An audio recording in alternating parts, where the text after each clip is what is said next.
অনেকদিন ধরে তেলে ভাজা খেতে ইচ্ছা করছিল। বাবা যেহেতু বাজারে যাচ্ছিল, তো বাবাকে বললাম, বাবা তুমি যেহেতু বাজারে যাচ্ছ, তো আমার জন্য কয়েকটা তেলে ভাজা নিয়ে এসো। বাবা বললো ঠিক আছে। তো তারপর বাবা বাজার থেকে আলু চপ, বেগুনের চপ, সিঙ্গারা অনেক কিছু নিয়ে এসেছিলো। তো কয়েকটা তেলে ভাজা আমরা খেয়ে নিয়েছিলাম, আমি, মা আর বাবা মিলে। তো আর 3টে আলু চপ পড়েছিল, তো তখন ভাবছিলাম এটা দিয়ে কী করা যায়। তখনই আমার মাথায় একটা বুদ্ধি আসলো যে এটা দিয়ে ঝালমুড়ি মাখানো যাক। তো আমি আমার স্টাইলে ঝালমুড়ি মাখলাম। তো কীভাবে মাখলাম তোমরা অবশ্যই দেখে নিও, এইভাবে কিন্তু খুব টেস্টি হয়, তোমরা একবার মাখিয়ে খেয়ে দেখো। তো ঝালমুড়িটা মাখানোর জন্য আমি নিয়েছিলাম পেঁয়াজ কুচি, টমেটো কুচি, লঙ্কা কুচি, শসা কুচি।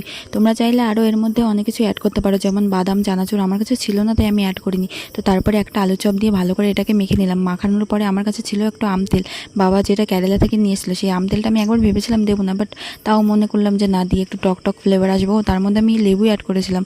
তো তারপরে এটাকে ভালো করে মাখানোর পরে একটু মুড়ি দিয়ে দিলাম, তার মধ্যে আমি সামান্য সর্ষের তেল অ্যাড করেছিলাম। তো সর্ষের তেল দেওয়ার পরে এটাকে ভালো করে মেখে নিলাম। মাখানোর পরে দেখো কত সুন্দর লাগছে দেখতে। সত্যি কথা বলতে খুব সুন্দর হয়েছিল খেতে। তোমরা একবার ট্রাই করে দেখো, তোমাদেরও খুব ভালো লাগবে। টাটা।